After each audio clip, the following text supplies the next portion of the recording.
જેતપુરમાં બાળકીના અપહરણનો થયો પ્રયાસ. કોળી લાઈન વિસ્તારમાં બાળકીના અપહરણનો થયો પ્રયાસ. મેદરડાના રહેવાસી રફીક સાહમદાર નામનો વ્યક્તિ જેતપુર આવ્યો હોવાની વિગત.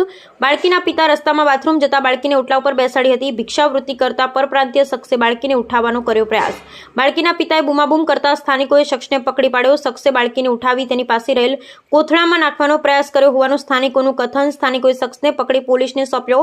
પરપ્રાંતીય શખ્સે કયા કારણોસર બાળકીને ઉઠાવી તે દિશામાં પોલીસે તપાસ શરૂ કરી પૂછપરછ હાથ ધરી. Bureau report Hemant Shekhwa. રફીકભાઈ ઉમરભાઈ શાહમદાર, ગામ મારું મેંદેડા. હું જતો હતો નમાજની અંદર તકિયામાં બોખલા દરવાજા પાસે. તો હું મારી છોકરીને બિહાડીને છે બાથરૂમ માટે જતો હતો. તો હું બિહાડી ઓટા માટે બાથરૂમ જવા માટે. તો કોઈક અજાણો વ્યક્તિ 2-5 મિનિટની અંદર બાવડું પકડીને હાલતો થઈ ગયો એને. તો હું એટલી વારમાં આવી ગયો. મેં જોયું કે મારી દીકરી જાય છે.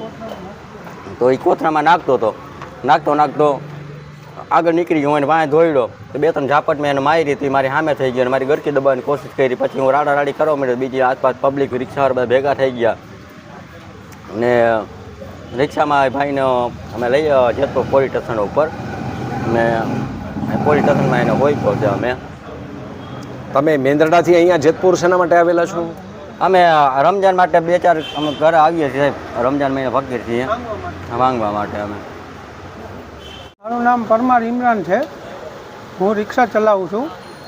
હવે આ જે ભાઈ છે એ છોકરીના પપ્પા છે અને એ જે છોકરી છે એને એક પરપ્રાંતીય જેવો કોથળામાં નાખીને લઈને ચાલ્યો જતો હતો. આ લોકો રોડ માથે રાડારાડી કરતા હતા.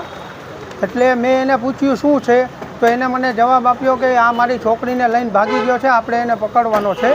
એટલે મેં રિક્ષામાં જઈ એને ભેગા જઈને મદદ કરીને એને પકડ્યો.